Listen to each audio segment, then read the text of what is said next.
It's time for the Amberwaves Radio Hour. Brought to you by the makers of all brand spark plugs, Sand Brand Tissue, Dr. Smell's Odor Breeders, and Dachshund Bus Lines. Yes, friends, it's time for the Amberwaves Radio Hour, the show dedicated to bringing you the very best in radio entertainment. Thanks to all those here and listening at home. As we inch closer to Halloween, we thought we'd bring you something a little special this week. We present for your enjoyment 3 spooky tales. Tales of mystery, suspense, horror. So, sit back, relax, and tune in as we bring you our first tale, That Thing in the Window. A tale calculated to keep you in suspense.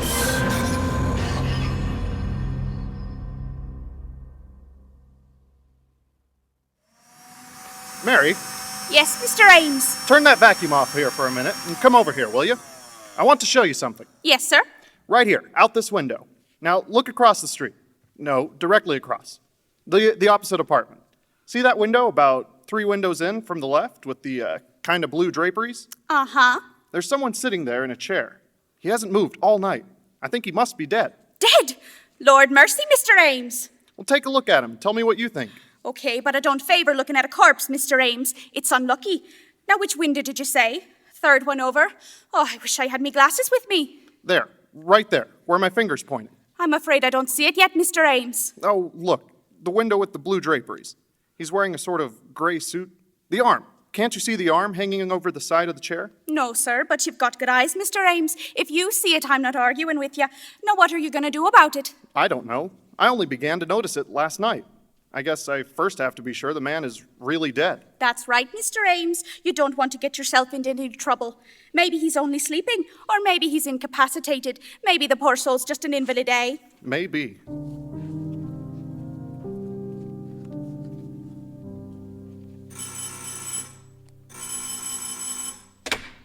Yes? Hello, I'm Martin Ames. Are you the superintendent of this apartment house? That's what it says on the door. I've come to inquire about one of your tenants. Yeah? What is it? What do you want to know? I live across the street. Well, I'll be frank with you, sir. I've been looking out my window across to this building now for 2.5 days, and there seems to be someone dead in one of the windows. Huh? Which window? It's the 10th floor. I've counted from the street. It's 10 stories up. There's a window with blue draperies about 3 windows in from the left, facing toward me, that is, and there's a man sitting there slumped down in a chair. Just a minute. I'll get out my chart. 10th floor up from the street, eh? Well, it's really the 9th floor. The lobby counts 1. We got 2 apartments along the front of the house. It's in the front, yeah? That's right. Huh. Now, 3 windows in from the left, that'll be 9B, a 4-room. Now, that couldn't be right. 9B is 2 ladies. You said this is a man? Yes. The face isn't clearly visible. The head's slumped forward. He's wearing a gray suit, and he's sitting in a high wingback chair. I don't place him. Well, maybe he doesn't belong in the house. Maybe he was visiting someone. Like I said, this is all conjecture, of course, but he may not be dead, but I've watched him a good deal. I'm home a lot in the daytime. My profession, the stage, doesn't take up too much of my time. It looks quite suspicious. Okay, I'll check on it. Do you mind if I stick around? Oh, no, sit down. I'll give 9B a ring first on the house phone. Hello? Oh, Miss Landis? Yes, this is Miss Landis. Who is this? This is Mr. Hanson, the super. Is everything all right up there, Miss Landis? Everything all right? Why, yes, of course. Okay, Miss Landis. Thanks very much. Thank you. Well, that's that. No soap in 9B. 9A is in the country anyway. If I got the window straight like you said, it ought to be 9B.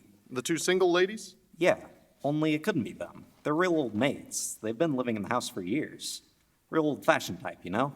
Say, if they knew you thought there was a man in their apartment, the 2 of them would just jump out of their skins.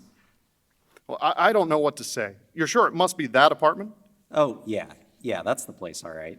But you probably just made a little mistake. You know how your eyes can play tricks on you. After all, it's a pretty wide street. I don't think I made any mistake.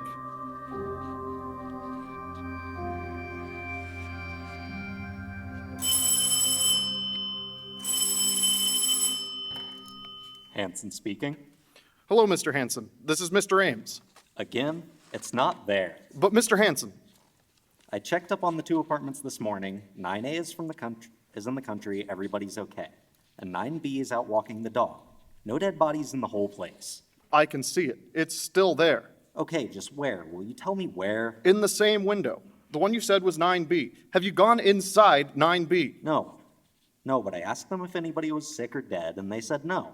You asked them? Why didn't you just search their apartment? What do you mean? Break in when they're out? No, search it while they're there. Ring the bell, walk in, and do it. Yeah, not without a search warrant from the police. These apartments don't belong to me. I just take care of the building for the company. Well, then let's call the police. Oh no, not me, mister. I didn't see no dead body up there. Then I will. After all, somebody's got to do something.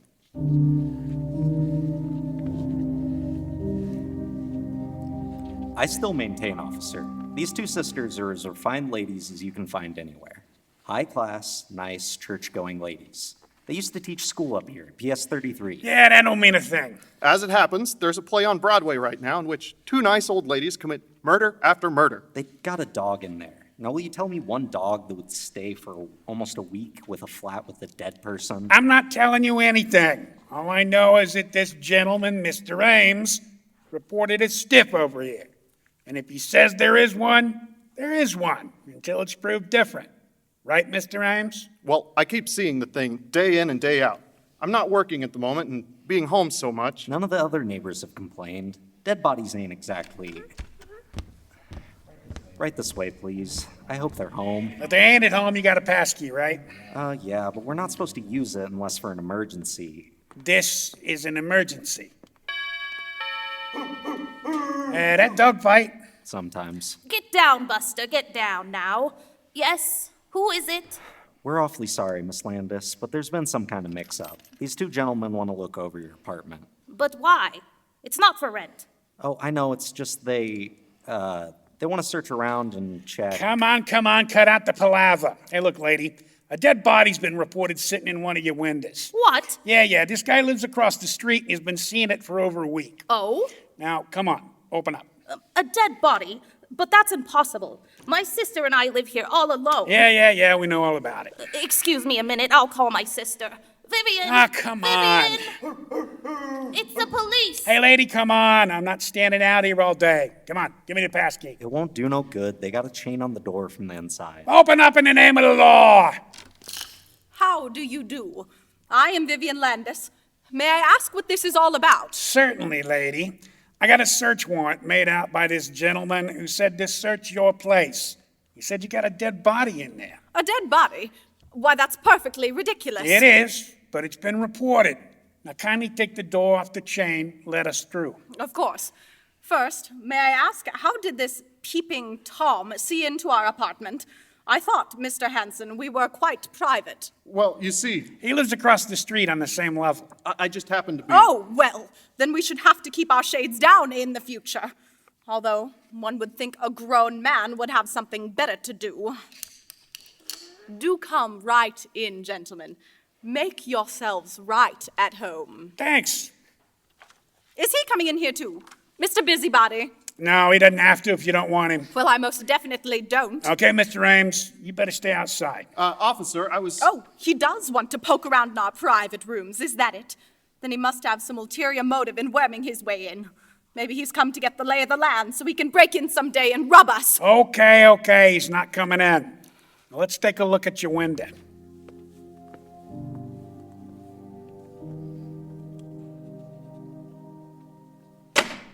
Yeah, I know. Okay, I'm sorry, all right? Hey, Mr. Ames, what's the big idea? You didn't find it? No. Well, that's very strange. Yeah, the only thing stranger about it is your eyesight. You gotta get your glasses changed. There wasn't anything in 9B. No. Well, I don't understand it. How could I have seen it so distinctly, and it's not there? Perhaps it isn't there in the window now. Perhaps they hid it while we were waiting outside the door. Hid it? Where do you hide a dead body in a four-room flat? I looked in all the clothes closets and under the sofas and the chairs. Well, maybe they got it out the back, into the service elevator. Single-handed with all that garbage going up and down with the laundry? Well, perhaps they had accomplices. Well, you probably think that I'm...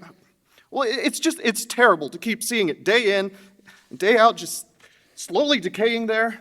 Why, the thing would be there for weeks. It's so high above the streets. Perhaps it'll never be found. Perhaps it's already being destroyed. Well then, if it's gone, what do you got to worry about? You don't have to sit and look at it no more. But I hope it is. I tell you, it's really getting me down. I haven't slept for nights, keeping vigil. I'm in a nervous state. I haven't been this nervous in years. I can see that. Look, why don't you try forgetting about it for a while? Try not to look over into that window, or maybe go away for a change. You've done what you could, Mr. Ames. Listen, if there really is a stiff over there, then it's my business, ain't it? And if there isn't... You mean, you think I might be... I'm not saying nothing, Mr. Ames. But if I was you, I'd try catching up on my night's sleep.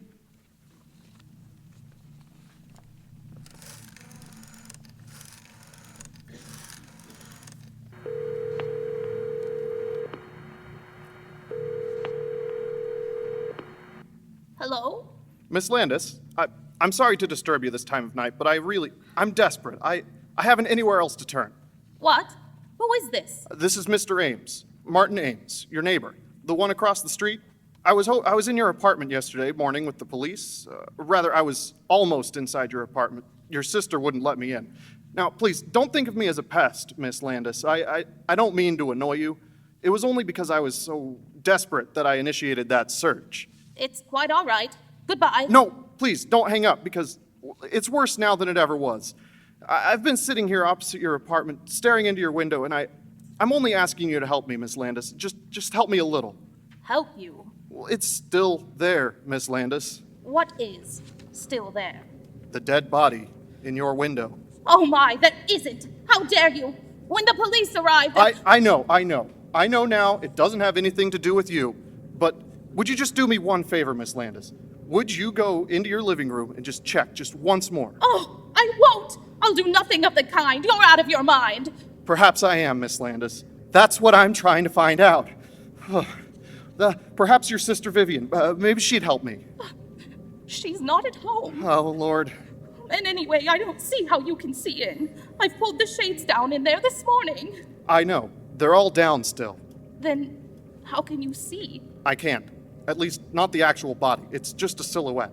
I'm not belying you or your sister, Miss Landis. It's just, if there's someone dead in there, it's not you who's doing it, but think of me. What?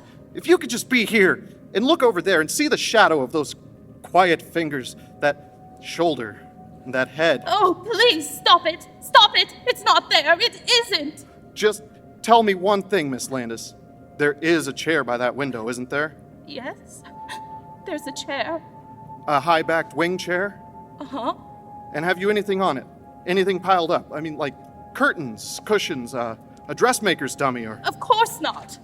Do you have a plant in the window in front of it? Some kind of an odd table? Anything that would cast a shadow like a man's head slumped forward, or an arm hanging limp? No, there's nothing. Nothing but the chair. Then would you do me just one more favor, Miss Landis? Please, as an experiment, would you just go into the living room and move that chair from the window? Please. If I do it, would you stop pestering us? Yes. Would you leave us alone? Forever? Yes. If it works. If it works. What do you mean? I can't tell you, Miss Landis, until you move the chair. Oh, all right. Oh, I don't have to step on this rubble for something that's not...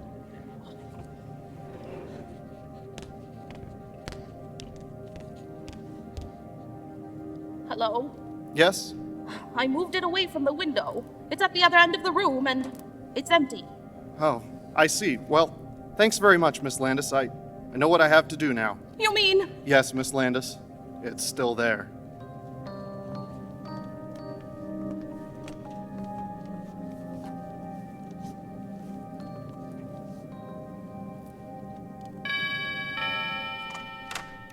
Miss Landis. Where is it?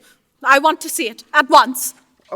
Yes, miss, come in. I hope you'll excuse my appearance. I just passed another sleepless night. So has my sister, and so have I.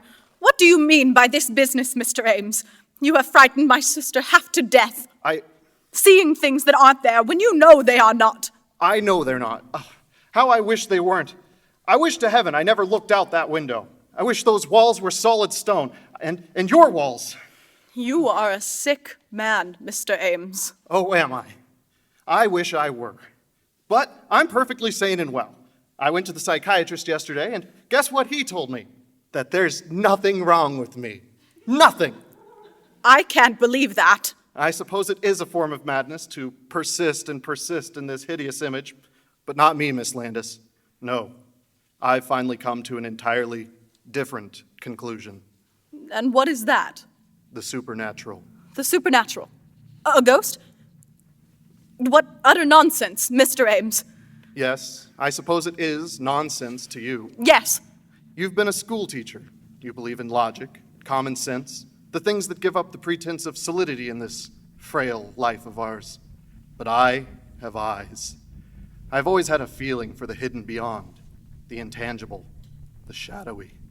We are children, Miss Landis, children playing along the edge of the ocean. We laugh and we toy with the waves and mock fright, but sometimes one of us slips down into the darkness. Sometimes the depths rise and we glimpse the yearning things of the eternal. You put things rather oddly, Mr. Ames.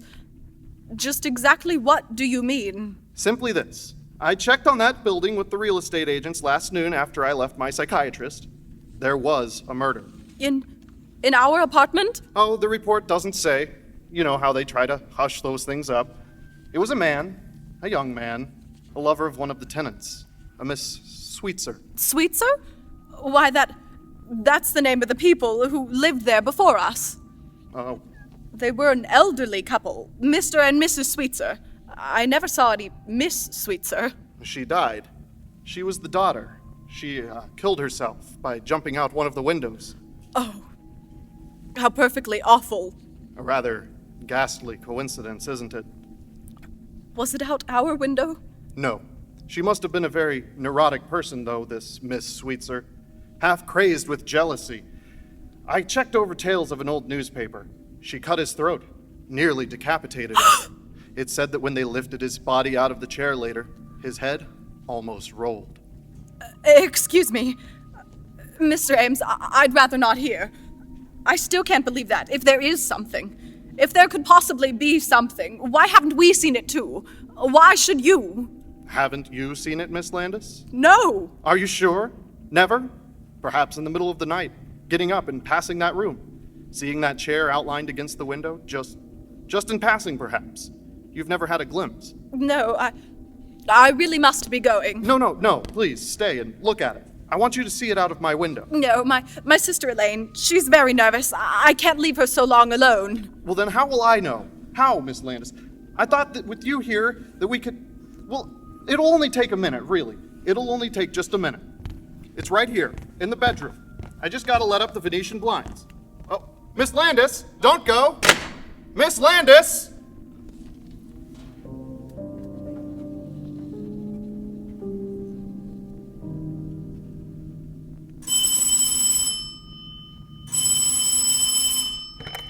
Hello. Hello, Sergeant. This is Ames, Martin Ames.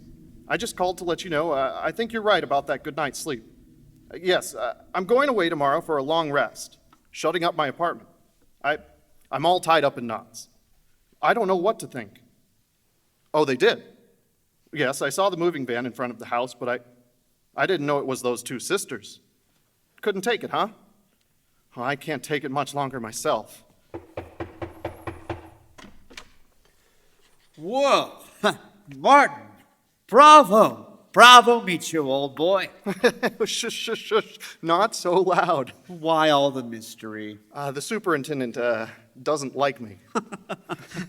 You'd think he wouldn't like you grabbing this beautiful apartment right from under his nose. He probably had it promised to a friend. But you've got it now, Ronald, just as I said. So I have, old boy. So I have.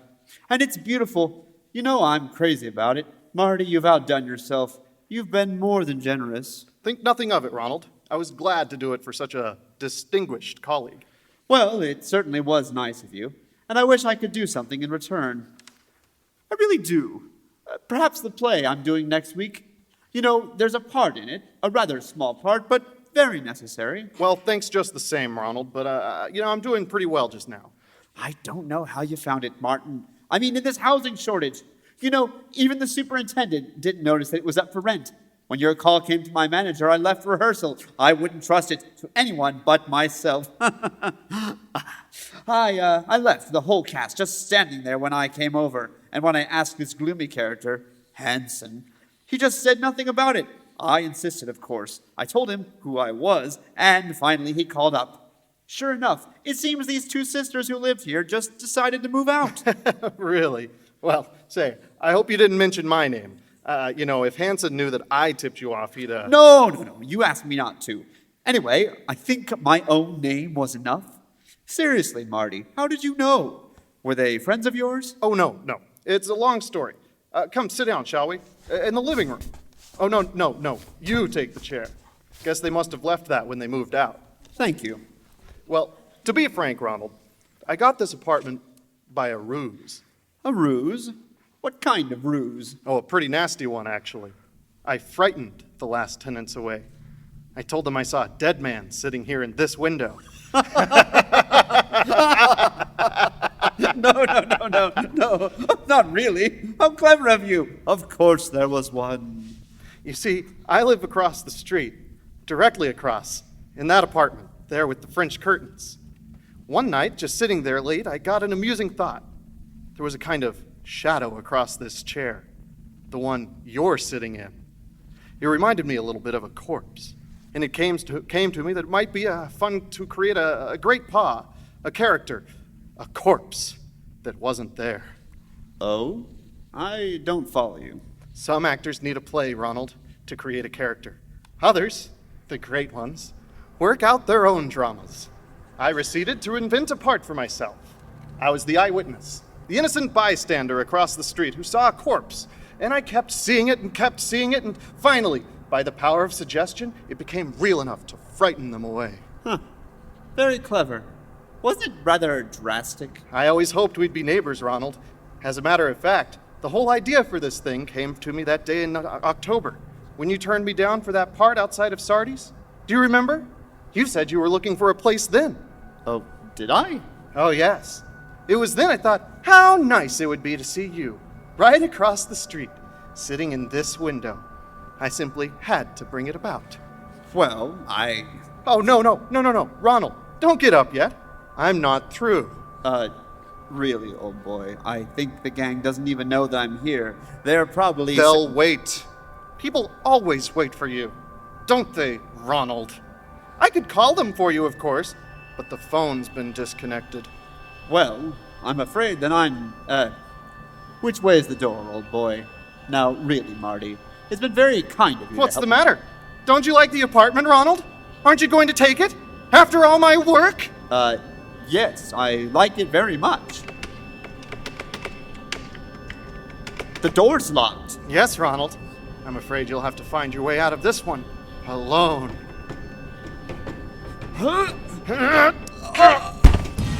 There.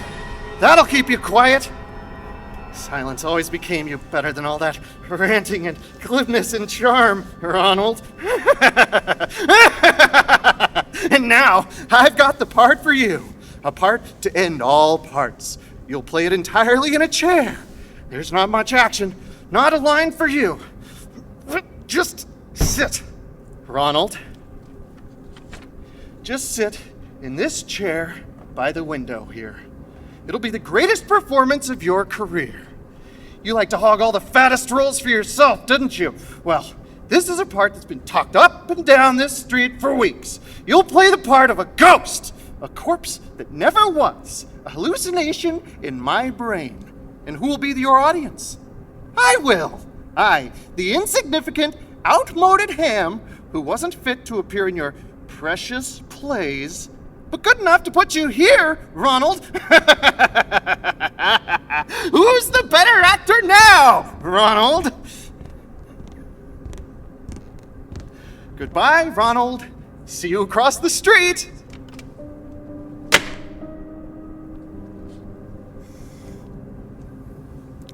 We'll return to our program in just a moment.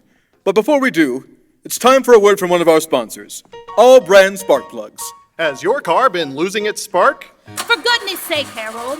I told you to get that car fixed. I have to get the kids to school, be able Your to wife been grocery nagging at shop, you to fix maybe it? go get my Well, you're in nails luck. done, maybe take With the all kids brand to spark the plugs, park. putting the spark back into your car and marriage is easy. With the quick and easy install instructions and the easy gapped all brand plugs, you'll be saving the spark in your life in under 30 minutes. Oh, thank you for fixing the car, dear. You must have spent hours poring over it. All brand spark plugs, putting the vroom back in your car. And now, back to the Amber Waves Radio Hour, and on to our next tale, Little Old Lady. Lights out, everybody.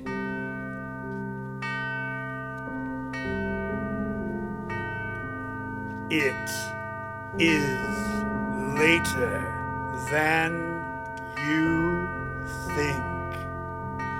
Lights Out brings you stories of the supernatural and the supernormal, dramatizing the fantasies and mysteries of the unknown.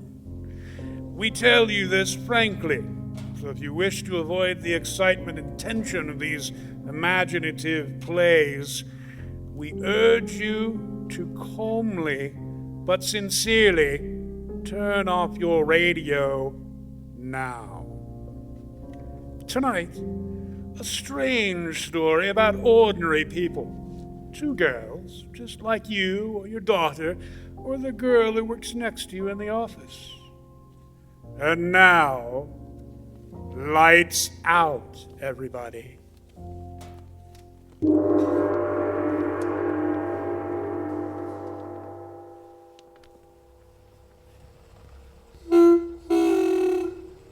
Alice, Huh? do you think we're still in the United States? I'm beginning to doubt it. Are you sure you got the right address? Of course. Well, don't be so dogmatic. You have made mistakes. Sounds as if you're starting to get annoyed. Well, I am. We've been driving so long, my back feels as if somebody were doing a big apple on it. Oh, we'll be there soon enough. You know, Alice, sometimes that good nature of yours makes me good and tired. You sound as if you want to quarrel.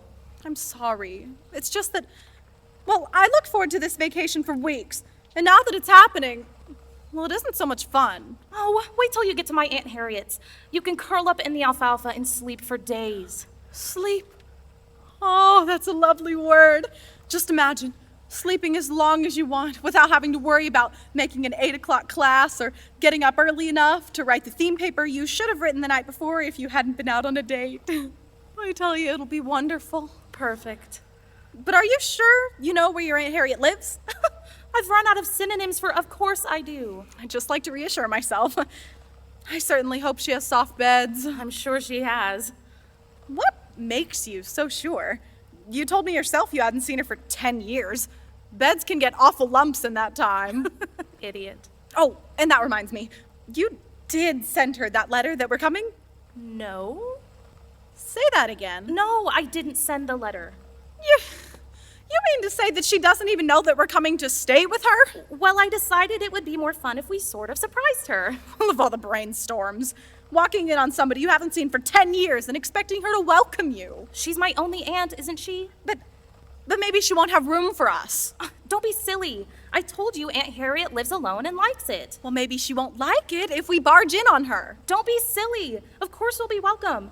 From what I've heard, she's a little old darling. When you were 8, she was a darling. For all you know, she's taken the welcome mat in years ago. Wait a minute. Didn't you say we were supposed to go down Camden Road 3 miles? Yes? Then you are lost. That sign back there. This isn't Camden Road. You're silly. I saw it with my own eyes. It said Pig Snackle Road. I tell you, it's true. Oh, there ain't no such place, gal. Wait, there's another sign up ahead. Slow down. All right. There. See that? Pig Snackle Road. You are wrong. Big Snackle Road. That's too good to be true. Are you crazy? Laughing at the name of a place when you haven't got any idea where you are. And my back's breaking. And if I don't get some rest and something to eat pretty soon, All right. Save the speeches. We'll ask that old man there by the side of the road. Oh, he doesn't look as if he knows where he is himself. I beg your pardon. You talking to me, miss? Yes? Could you tell me where we are? Why, this here's Big Snackle Road. Everybody knows that. Yeah, we know it too. What we mean is, could you tell us if we're near the house of Mrs. What's her name, Alice? Miss Harriet Saugus. Yes, that's it. Could you tell us where Miss Harriet Saugus lives? Who'd you say? Miss Harriet Saugus, capital Saugus. Do you happen to know where she lives? Me? I don't know nothing. Nothing about nothing. Well, Nothing. how do you like them apples? Of all the discourteous people. Turned and dashed into the woods like a jackrabbit with a game leg. I don't understand why you should act so strangely. Nothing strange about it. We're so badly lost that we're back in the country where men are men and Don't know nothing about nothing. Well, we might as well go on. Yeah, you mean turn right around and go back to school again? Don't be silly. I'm sure that we'll find... There it is! There's what? The edge of the world? No, the crossroad. The entrance to Aunt Harriet's place ought to be just a little bit beyond it. That's what you say. Well, yes, there it is. Here, we turn here. Oh, hey, wait a minute. What are you trying to do? Turn over? It won't be long now. You're telling me this is no road, it's a cow path. Oh, Aunt Harriet likes privacy. I remember Dad and Mother used to say that. Oh, that bump didn't do my spine any good. Slow down, will you? Take it easy. Oh, all right. You're the one who wanted me to go faster so that you'd get to a bed. Oh, another 100 feet on this road and I won't need a bed. I'll need a stretcher. Oh, come on, slow down before... Oh! I knew it. What a road.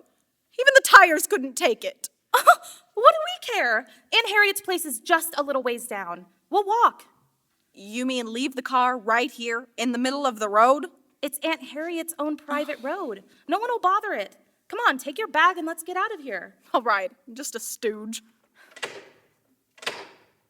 Come on, let's go. We'll be just in time for dinner. That's what you think? What do you mean? I mean, maybe your Aunt Harriet doesn't like guests who walk in just like that. Don't be silly. Come on, hurry. Listen, if that flivver of yours couldn't make time down this road, you certainly don't expect me to. Carrying suitcases. What a vacation. Hey, Alice, now what have you stopped for? I just noticed Noticed what? how dark it's getting. So what? Come on. When the sun starts setting, it gets dark. I learned that in Physical Science 101. Yeah, but back there on the road it was so light, and here it's so dark and gloomy. What's the matter with you? Are you going to take your suitcase and come on, or are you going to stand there being afraid of the dark? I'm all right. So many trees around here. No wonder it's dark. If that Aunt Harriet of yours wants privacy, she sure got it. And I hope when we get there, I'll have the same privacy for about 24 hours while I sleep in a nice old feather bed until... Lona. Now what? Look at that mist coming up through the trees. Yeah? Like long, white, curling fingers. Oh, cut that out, will you? It's just that it's getting late. Colder. Moisture's condensing. Oh, will we ever get there? Riding and walking. Have you actually got an Aunt Harriet? Oh, come on, let's go back to the car. Let's go back to the main road. Let's do something. I'm sick and tired of wandering and walking. Wait, Lona! There it is! Huh? The house! That must be Aunt Harriet's house. Hallelujah! It is a house! Well, it's about time. It's about time.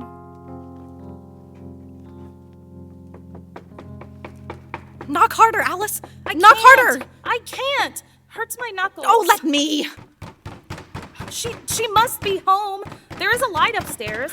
And you were gonna surprise her, eh? But she never leaves this place. Go on. You don't even know that she lives here. A fine business. Car with a flat. Stuck in the middle of nowhere. Nobody home in this godforsaken place. And me so tired I could sleep standing on my head. But she must be home. You're repeating yourself. Oh, if this is a vacation, then I'm a... Wait. There's someone at the door. Yeah. Yes? What do you want? I'm looking for... are you Miss Saugus? Yes, yes. What do you want? Then you are Aunt Harriet. Oh, hallelujah again. Who's calling me Aunt Harriet? Who, I say? Who are you? Why, I'm Alice. Alice Preston. Alice. Oh, yes, yes, bless my soul, I know you. Come in, come in. Hallelujah, we're here. Come in. Close the door. Oh, Aunt Harriet, you don't know how glad I am to see you. Did we have a time getting here? Yes, yes. Come right in here. Right in here. There, Lona. I told you we'd be welcome. She didn't even ask who I was. Now, put your things down here and sit down. Make yourself comfortable. Aunt Harriet, this is my friend, Lona Stevens. We roomed together at the university, and I asked her to come along with me because I thought maybe... It's all right, my child. It's all right. Anyone's welcome. Anyone at all. That's very kind of you, Aunt Harriet. I hope you don't mind me calling you that, but Alice always calls you Aunt Harriet, and I thought that... There, my child. It's all right. A name's a name. Now sit here and be comfortable.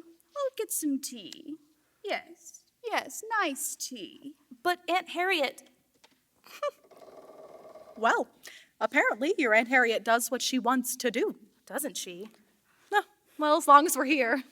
She didn't ask me about anything. Huh? I mean, she didn't ask me about anyone. I mean, that's sort of funny, isn't it? After not having seen any of your relatives for 10 years, not even to ask about them. Give her time, give her time. Chances are you'll get all the bag fest you want over the teacups. Yes, I suppose. Like something out of a museum, isn't it? What? The house, the furnishings. Look at the chairs and that sofa. Are they prehistoric or are they prehistoric? I didn't think she was so old. Old? Oh, you mean your aunt? Yes. Oh, well, after all, 10 years, living alone in this godforsaken place. But I sort of think she's nice. Do you? Taking us right in, not asking us all sorts of silly questions. That's the kind of relative to have. You know, if I were to go bursting in on any of mine, first thing, they'd give me a 3rd degree on how come I was away from school. And then they'd give me another 3rd degree on how long I was going to stay. And then they'd give Mona. me... What? What's the matter? Back there, in the shadows. What? I don't... Something moving? Why, it's a dog. Oh? Why, no. It's a cat. Cat?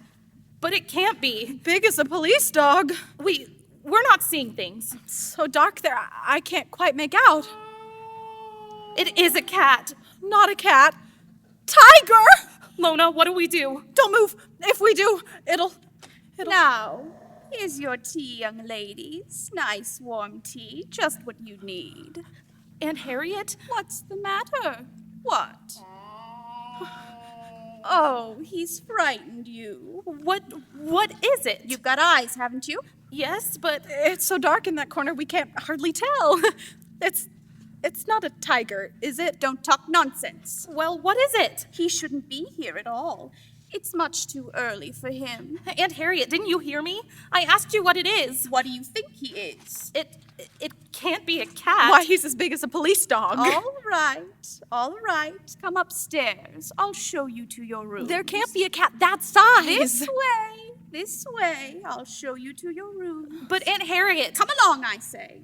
Up these stairs. Come on, Alice. But why does she? We better just do what she says. Must be tired, you two. Sleep. That's what you need. Sleep. But Aunt Harriet, how could it be a cat if We'll it's... talk no more about it. We'll talk no more about it now. Tomorrow. Yes, we'll talk about that tomorrow. Tomorrow morning. In here, my dears, in here. Come on, Alice. But why doesn't she answer me? There, you see? A very comfortable room for you to rest in. Nice wide bed, everything clean. You'll get a nice rest in here. Yes, you will. Fine rest. But Aunt Harriet, wait. I want to find Don't out... forget it, Alice. Whatever it is, you can find out in the morning. But that cat... Oh, cat. Can't you say anything but cat? It was so huge. Huge nothing. What? We just imagined it, that's all. I mean, there in the shadows, it looked monstrous. You heard it. It sounded just like an ordinary tomcat. But I saw... You didn't see any more than I saw. And I think it was just a long shadow that got us fooled. That's all. Yes, that could be it. Couldn't it? Of course. You remember in Psych 101 class, old Pudgy Wudgy told us about the tricks your eyes play in bad light when it comes to judging size. I remember. Local signs, they called it. Right. Well, that's the way it was with that cat. I bet your Aunt Harriet thinks we're screwy. That's why she got us up here to bed in such a hurry. Oh, bed. Isn't that a wonderful word? And will we sleep? I hope so. I hope so.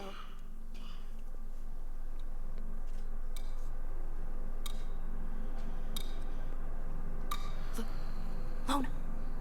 Huh? You're not sleeping either, are you? Nope. I wanted to talk to you for hours, but I wasn't sure. I thought you were asleep. Somehow I can't. Me neither. I can't understand why. I'm the one who was crying how tired I was. Bed's so comfortable. House is quiet enough. The house. Huh? Maybe that's why we can't sleep. What do you mean? There's something about the house. What?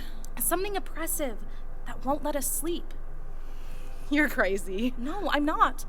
It's just that we're too tired to sleep. That's all. Yeah, that's it. Too tired. Nerves on edge. I've been lying here for hours trying to figure it out. Now I know. Will you stop talking like that? Don't you feel it, Lona? Don't you? Well, I... Tell the truth, you do feel it. It's something heavy in the air, pressing down on us. I'm awfully frightened, Lona, awfully. Well, you're not going to frighten me. Why, this is your own Aunt Harriet's house. She's down there sleeping, and she... Oh! That cat! Yeah! Oh, it sounds huge, doesn't it? That's because it's so quiet in the house. Lona, there's another one. Shh. I tell you, there's two of them. Oh, Lona, listen to them. They're not ordinary cats. Listen to them.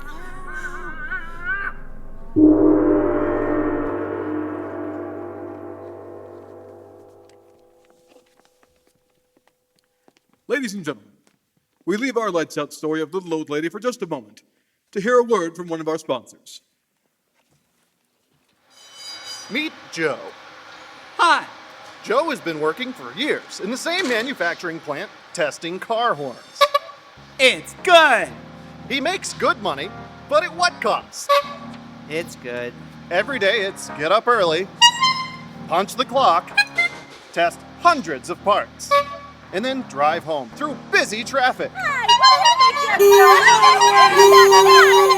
Until one day, Joe decided he could take no more and escaped. He called his local Dachshund bus line and booked 2 tickets to paradise. No matter where you travel with Dachshund, we guarantee it will be better than punching a clock at the factory. Hi, I'm Doxy with Dachshund Bus Lines, and I'm encouraging you to save your insanity and vacation with us before it's too late. Contact us today at 1-800-DASH to book your travel plans today.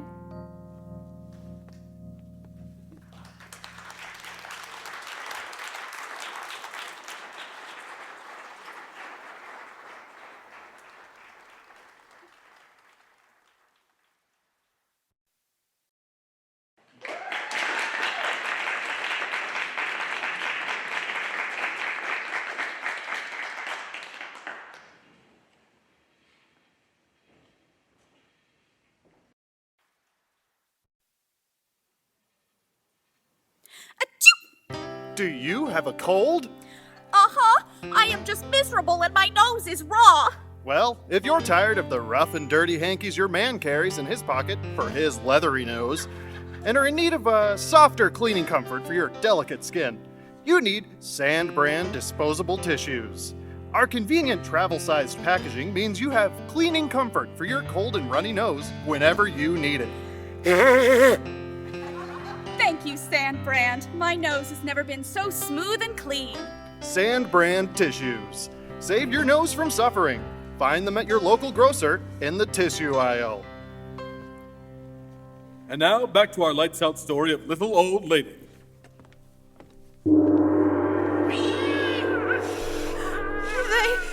They can't be cats. I'll call Aunt Harriet. She'll tell me. She'll make them stop. Alice, wait, don't go out there, you little fool. Aunt Harriet, I've got to. Get away from that door.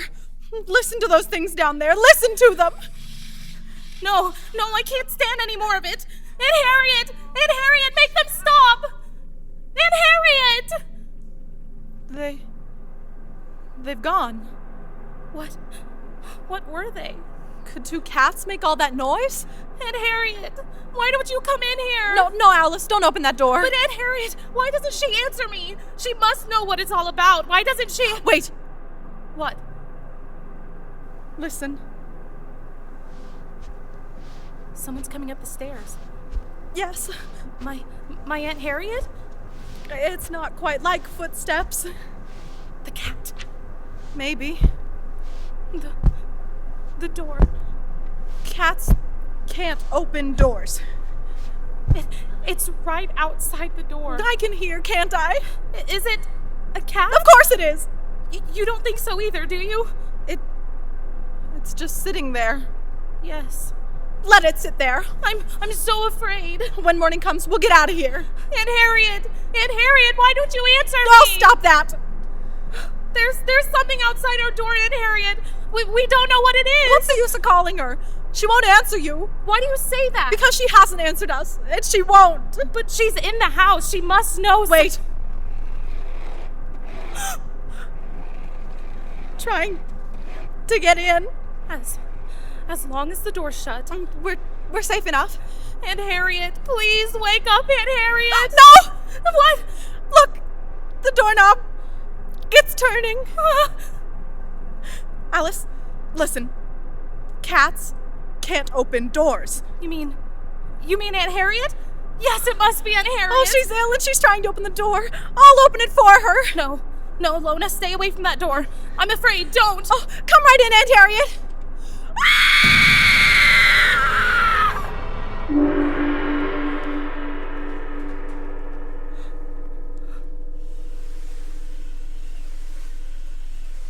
Lona. Oh, Lona, I've got to get help. I've got to. My arm. I can't stand the pain. I've got to get help. The wood's so thick. I'm lost. I've got to get help. Someone's got to help me. I'll get help for you, Lona. I'll get help. It's getting brighter. Dawn. If I could only find a path, a road. Bushes tearing at my clothes. Why do you tear at my clothes? I just want to get help for Lona. I'll get help for you, Lona. I will. Trees tearing at me. I can't find my way out, and I've got to help her. Someone. Oh, a road. Oh, Lona, now I will find help for you. I will. An automobile. Help, stop. You've got to stop. Please help me. Please help. Please help me. Lona, that terrible cat, help me. What is it, sister? What's the matter? Lona, Who are she you? opened the door. The cat took her. Now, I don't know who take she it is. easy. Take it easy. Yes, I'll help you. I'm sheriff of this county. Hurry, you must help me, hurry. Now, wait a minute. Are you the girls who left that car on the side of the road back in the woods? Car, yes, we left our car there. Oh, hurry, help me. My friend Lona, it's killing her. Joe, these are the girls. Yeah? Joe there found your car in the woods, and we've been looking for you for hours. Please don't stand there talking. Hurry, we've got to help her. All right, now, sister, you're hysterical. Sure, we'll help. We'll find your friend. Sure, we will. But tell me. No, listen to me. It's killing her. Oh, why do you stand there? Killing her? Joe, did you hear what she says? Hurry. Hurry, I beg you, hurry. All right, now, take it easy, sister. This is the house, ain't it? Yes, this is the place. The old Saugus house. Yeah. Try the door, Joe. It's open, Sheriff. Let's go. Upstairs. She's upstairs. Nobody down here, Sheriff. All right, let's get up there. I don't know what this is all about, but I'm going to find out. Lona, we're coming for you. We're coming. Hey, what room is it, Sheriff? That room right there. Hurry, it's killing her. Get your gun, Joe. The door's partly open. Okay, kick it open. Watch yourself. Careful, Joe. Sheriff! Sister, you stay here. Lona! Sheriff, there's nobody in this room. Huh? Look for yourself. Now what the... Lona, where are you? Hey, now, wait a minute, sister. Are you sure that... Yes, she was right here. It came in the door, jumped at her. I turned, I ran, I jumped out the window. Hey, this window ain't broke. But I tell you, I went through it. See, my arm. Yeah, but there's no one here. Yeah, the bed ain't even messed up. Did you say you two were sleeping, sister? We were. Oh, Lona. Lona, where are you? What has it done with you? Aunt Harriet, she'll know. Or has it killed her too? Sheriff, come quick. Bring the girl. Come along, sister. Joe, what is it? Look in there. Aunt Harriet! Old lady, sitting in the rocker and knitting. Oh, Aunt Harriet. Lona, where is she? What happened? Oh, Aunt Harriet, please tell me. Yeah, tell us all. And might I ask what this is all about? Aunt Harriet, what's the matter? Didn't you hear anything? Lona, that terrible cat thing. What did it do to her? Answer me, what did it do? And would you gentlemen tell me who is this hysterical young girl? Aunt Harriet! Now look here. Don't you know who this girl is? I certainly do not. But, Aunt Harriet, I'm Alice. I came here with Lona, don't you remember? You must be mistaken. I have been alone all night. You hear that, Joe? The girl's off, that's all. No, I was here. Lona and I did come here. It's a horrible joke, that's what it is. Aunt Harriet, please. Please tell them you're just joking. Lona, where is she? I don't know what you're talking about.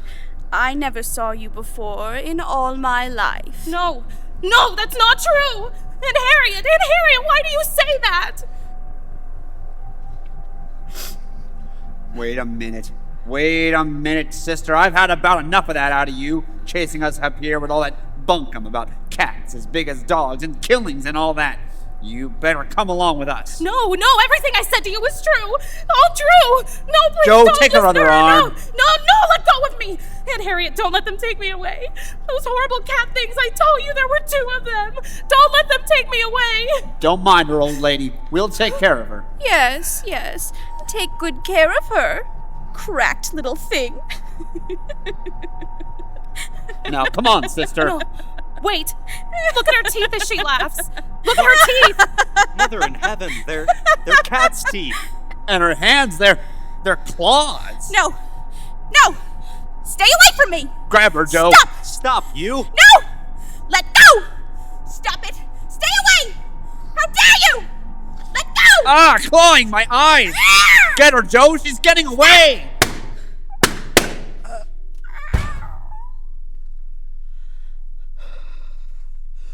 Joe? She's dead. Oh, Aunt Harriet. She's no aunt of anything human, I'll tell you. Look at her. But my Aunt Harriet? Aunt Harriet Saugus? Saugus? Did you hear that, Sheriff? So you came here thinking she was Mrs. Saugus, did you, girl? Yes, Lona and I. And Lona must be dead now. Oh, how could my aunt do what she did? How could she? This thing is no aunt of yours, child. Your Aunt Harriet Saugus died in this house 3 years ago. And she left 2 cats.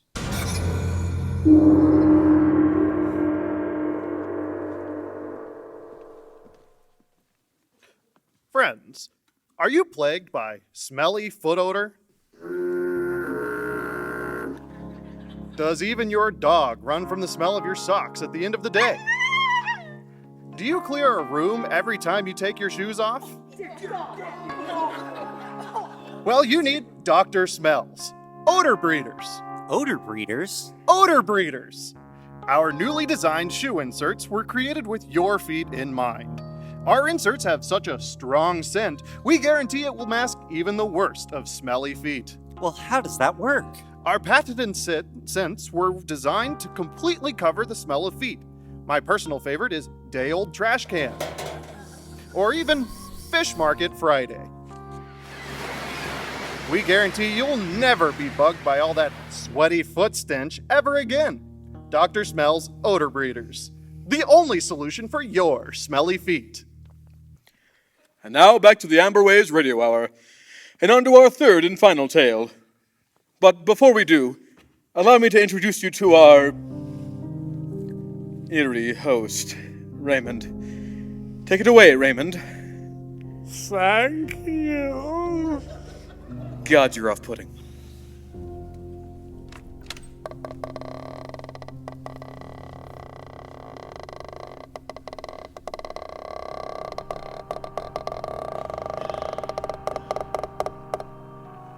Good evening, friends of the Inner Sanctum. This is your host, Raymond, inviting you in through the creaking door. It's so nice of you to come here tonight and help me sit up with the corpse. He's such dull company. So cold and stiff. Bored with being dead. All the life seems to have gone right out of him. What? You say you've seen him before? Oh, no. He's not that horror man who plays in the pictures. Well, he does look like him. So much so, in fact, you might even call him a dead ringer. Well, no doubt, the telephone is an ingenious invention, but as far as I know, no one has yet been able to commit murder over it. So many people have wanted to. Still, there are worse things you can get on the phone than the wrong number, especially if you happen to call the voice on the wire.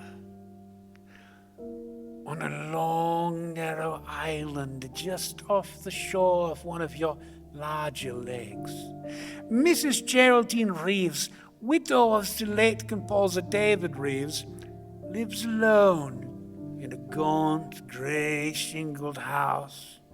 Only a few hundred yards away are the charred remains of a former home, where David was burnt to death in a fire just 2 years ago. It's after dinner now, and as the clock in the hall strikes 8,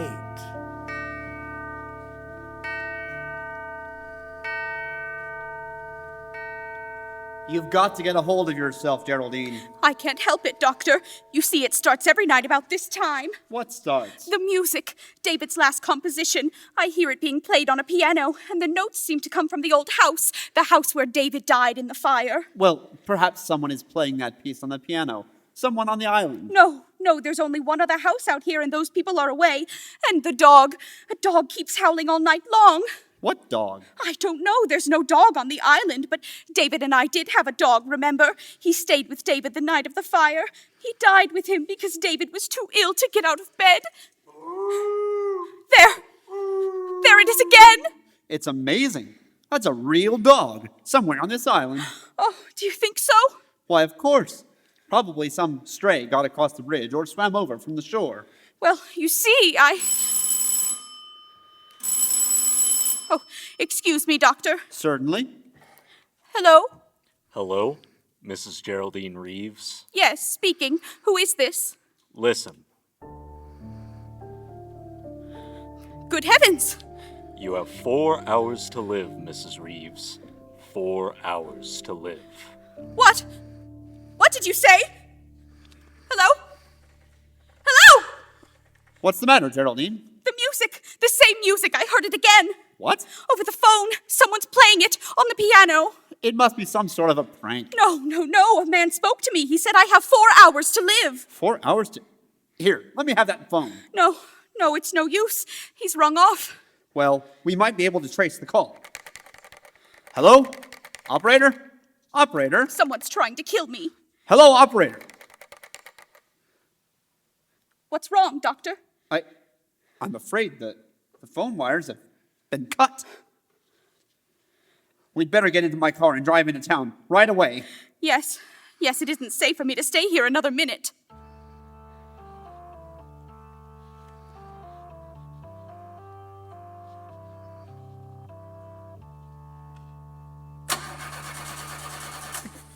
Can't understand it. The motor won't turn over. Somebody must have meddled with this car while we were in the house. Well, try my car, Doctor. I think perhaps I'd better. Is it in the garage? Yes, I left. Great heavens! It's gone! The garage is empty. The car's been stolen. Now, let's not lose our heads, Geraldine. But We're not completely cut off yet. If we can't use a car, we can still walk. it's almost a mile to the bridge, and the road is so dark along the water.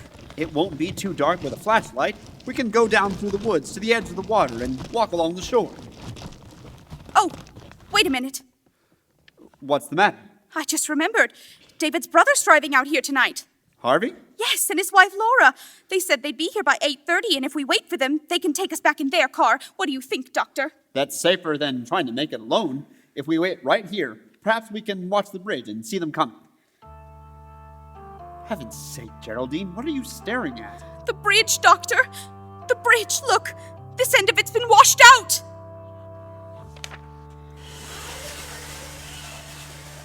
Oh, Doctor, this is crazy.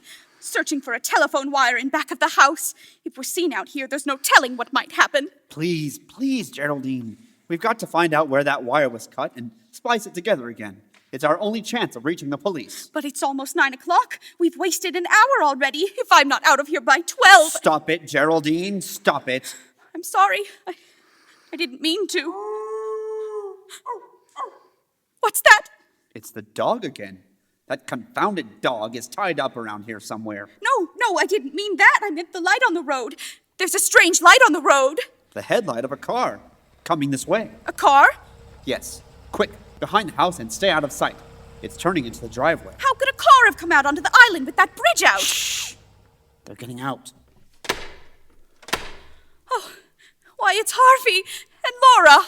Good heavens. Oh, Harvey. Hello! Harvey. Oh, Harvey, Well, for Pete's sake, Jerry, what are you doing? Playing hide and seek with us back there? Oh, Harvey, I'm so glad you've come. Jerry, what's the matter? Oh, everything.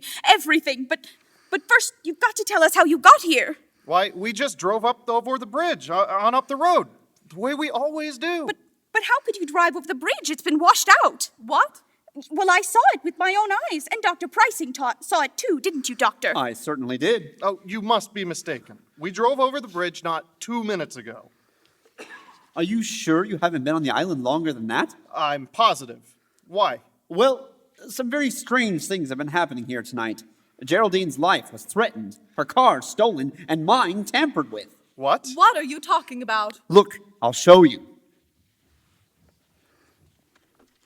The starter in my car won't even turn the motor over. Here. By George, it's working now. Say, what is this, Jerry? Have you and the doctor been taking a few pills or have a bit too much wine to drink with dinner? Oh, no. Everything he said is true. Even the telephone wires have been... I must be going out of my mind. That is my telephone ringing, isn't it? Yes, of course. Aren't you going to answer it?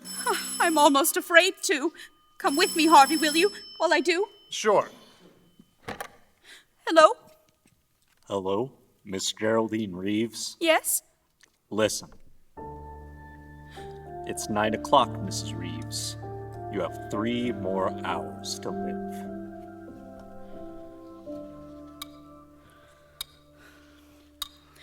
I can't stand this waiting, this endless waiting.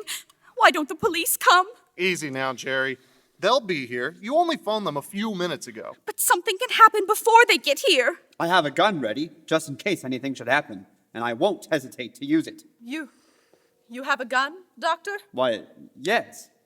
Geraldine gave it to me before you arrived. Oh, What's the matter? You trust me with a gun, don't you? why, of course, Laura, what is it? A face at the window. I just saw a face at Laura, the window. please. You're just letting your imagination run away with you. No, I saw it right there. The face of a dead man. Quick, Harvey, out the back way. Right. No, please don't leave us. We'll be right outside the window. Oh, Jerry, I'm afraid. Well, there's nothing we can do, Laura. They won't be far away. But I don't trust Dr. Pricing. You never should have given him that gun. Why not? Because I think he's a murderer. Laura! Yes. Don't you remember how he acted at the trial when you were accused of starting the fire that killed David? But he testified against you time and again, subtly, to make them think you did it, because he started that fire himself. What on earth are you saying? I'm telling you the truth. During the trial, he swore that he wasn't on the island the night of the fire. But he was, and I can prove it. How? By this cigarette case of his. Here, look at it. You see how it's charred and melted on the side where his initials were? He must have left it in the fire that night, by mistake. But he couldn't have. The police searched everywhere the next morning. They would have found it in the ashes. Not if it wasn't there. He came back for it that same night, soon as he missed it, and dragged it out of the fire. He knew it would incriminate him if it were found in his possession, so he threw it into the lake as he drove home over the bridge. And that's where we found it, in the water, the last time we were out here. Oh, Laura, I hope you're wrong. So do I. But if I'm right, we're all in for a terrible night. Laura! The lights! Somebody's turned off the lights! Oh! Laura, where are you? Jerry, the door. Coming in through the door. It's the face I saw at the...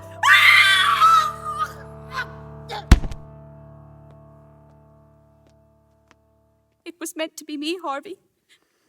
Whoever came through that door intended to kill me. Jerry, please. How is Laura, Doctor? I'm afraid I can't do anything for her, Harvey. She's passed on. Oh, Laura. Laura, darling. You'd better not touch the body, Harvey. Oh, leave me alone. You've done enough already, Pricing. I beg your pardon. You have a lot of explaining to do when the police arrive, Doctor. I'll tell them how you ran away from me out there before the lights went out, and how you were in this room when they came back on again. Harvey, don't say things you'll regret later on. Just a moment. Where is the cigarette case Laura had in her hand when the lights went out? What cigarette case? You know the one I mean, Dr. Pricing. The gold one that was charred in the fire. I haven't the faintest idea what you're talking about. I have. And if you're as innocent as you claim to be, you won't mind being searched. Not at all. Go right ahead. I will. Whom are you calling, Geraldine? The police. I can't understand why they haven't arrived yet. It's almost 10 o'clock. Well, maybe something's happened to them on the way. Maybe their car broke down. Their car, too. What? Nothing. Only it seems as if your car's the only one that works when you want it to. Headquarters? Oh, Sergeant, I can't understand why your men aren't here yet. A murder's been committed. Do you think you've been calling the police department all this time, Mrs. Reeves? David's music? It's 10 o'clock, Mrs. Reeves. You have 2 more hours.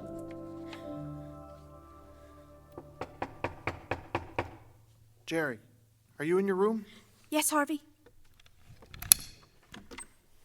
What is it? This is our chance, Jerry. We've got to run away from Dr. Pricing now, while we're alone. Yes, of course, Harvey. But how will we go? In my car. It's just... Wait a minute. Listen. What is it? Sounds like footsteps in the living room. Pricing must be in there. No, I saw him go outside. He said he wanted to see if he could find the dog. Well, there's someone in there. I'm going to find out who it is. Be careful, Harvey. He may be standing just outside the door. Yeah, all right. You stay behind me. Is anybody there? Is anybody in the living room? No, there doesn't seem to be. Don't overlook me, Harvey. Dr. Pricing, you've been standing at this door with your ear to the keyhole? No, not exactly.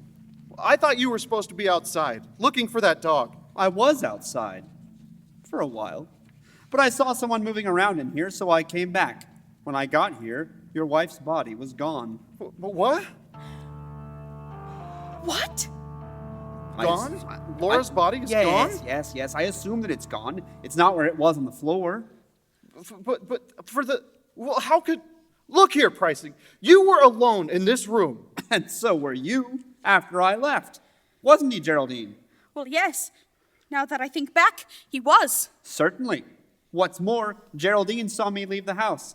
And when I left, the body was still there. After that, I don't know what happened. What are you driving at? Draw your own conclusions. I've drawn mine. Why, you... Harvey, stop it! Stop it! I'm sorry, Jerry. I just... The dog again. Yeah. I can't understand why you didn't find that dog, Dr. Pricing. He must be right out there where the old house used to be. Well, if you think you can find him, why don't you go... Good heavens, man. What?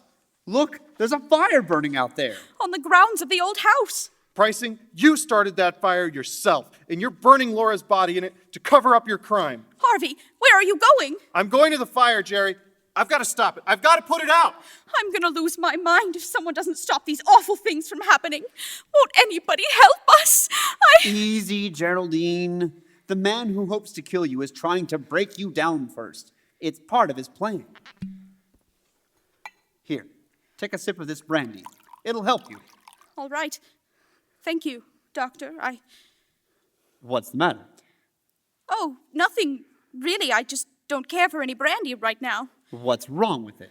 Well, I didn't say anything was wrong with it. I just don't. You fool! Do you think I'm trying to poison you? I don't know what to think. Here, give me that brandy. I'll drink it myself. There.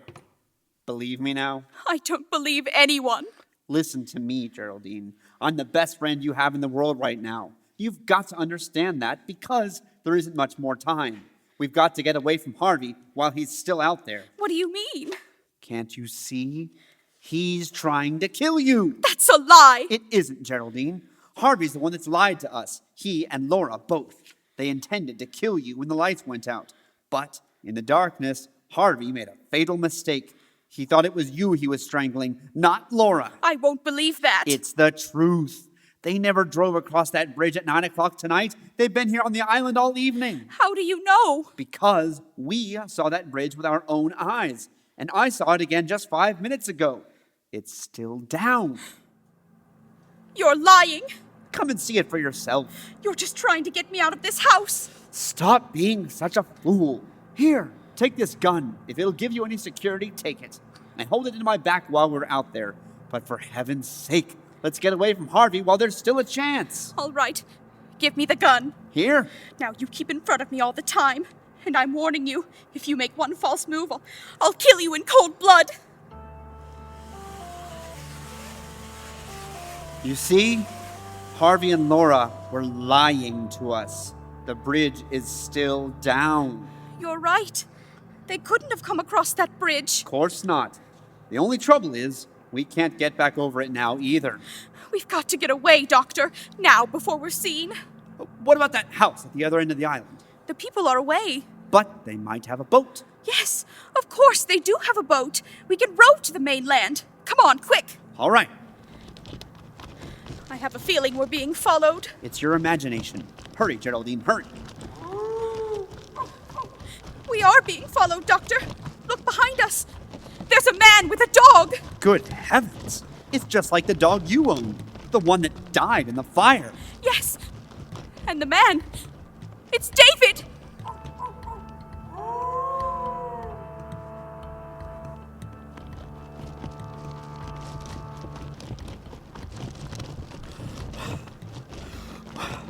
We've lost them. Lost them in the woods. They can't be far behind. Doesn't matter now. The house is just ahead. But the boat, Doctor. The boat's not at the landing. It must be. Well, it isn't. Can't you see it isn't? Perhaps it's around and back. No, that side of the house faces the road. Then we'll have to break in. Hide here until morning. Our best chance is to be inside where we can protect ourselves. After all, you still have a gun. But I hardly know how to use it. Then give it to me. No. You still don't trust me, do you? I don't know, Doctor. But I'm the one who's been threatened, so I really should have the gun. Very well. Wait here. I'll break through the window and come around on the inside. Did you hurt yourself? No. I'm all right. Just wait there for me and I'll unlock the door. Oh, hurry, Doctor. Please hurry. They're on our trail again. Come inside, Geraldine, quickly, and lock the door behind you. What's wrong, Doctor? Nothing's wrong. We're in luck. There's a phone here. If it hasn't been disconnected... Hello? Operator? Operator. This isn't the operator. Tell Mrs. Reeves it's 11 o'clock. She has 1 more hour to live.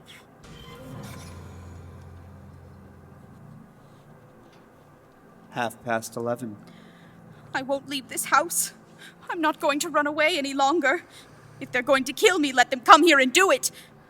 Only for heaven's sakes, why don't they do it right away? Why don't they come here and get it over with instead of waiting until 12 o'clock? Geraldine, please. Well, I can't stand it any longer. I'd rather die than go through any more of this torture. I just can't. Sit down for a moment, relax, and try to ease your mind. Oh. Dr. Pricing, what are you doing? Playing the piano? I thought it might relax you. But that melody. You're the one I hear at night playing David's music. Playing it right here in this house. Yes, Geraldine. I rented this house to protect you from David and the dog. Well, stop it! Stop playing that piece! Stop it! You didn't know that David would come back to life, did you, Geraldine? Now stay where you are. Stay! Don't be afraid. I won't harm you as long as you have that gun. But the gun won't stop David. David's dead. Is he? Listen. It's right outside the door. And in a moment, he'll be here to take you with him. No! David! David? Yes, Geraldine. I've come back to see you, in spite of everything you've done. Stop! You killed me, didn't you, darling? You started that fire because you knew I was too much an invalid to get out of bed. Stay where you are! You hated me, Geraldine. Stop! No! Your bullets can't harm me now. Nothing you do can harm me, because I'm dead and you're still alive. David, forgive me. I didn't know what I was doing that night. Please believe me. I was sorry as soon as I started that fire, but it was too late then. I couldn't put it out. I just couldn't. How dare you? How dare you ask my forgiveness when you're still lying? But I'm not lying. I told you everything. Why didn't you tell the police? Because I wanted to live. You'll confess everything now? Oh, yes. David, yes, I will. You'll only leave me alone. Please, it was my cigarette case Laura found in the water. I'd thrown it over the bridge that same night. After I took it out of the fire, Well, I guess that's all we need, Harvey. A full confession with 2 witnesses. Harvey? Yes, Geraldine. I do look like my brother in this dim light. And the dog Laura's holding outside is the same breed as the one you owned. Laura? Did you say Laura was alive? Very much so, Geraldine. Wasn't hard for me to pretend being dead, with the doctor keeping you away from my body. Then you were all in this together. You forced this confession out of me. Yes, Geraldine. The blank cartridges Dr. Pricing slipped into that gun of yours really turned the trick. Oh, excuse me. Hello? Oh, hello, Inspector. Yes, it's all right now. You can hook the wires back up again. She's told us the truth. Yes, you'd better get to work on that bridge right away. It's still down. What an outrage! All those opportunities for murder, and not one drop of blood spilled all night long. Ah, well, some days you just can't keep a corpuscle. Well, it's time for me to join the moonbeams now. But before I leave under a cloud, before I'm missed, I thought I might pass along the moral of tonight's story. If you must light a fire under your husband's bed, be careful where you drop the ashes. So until next time, good night. Pleasant dreams, huh?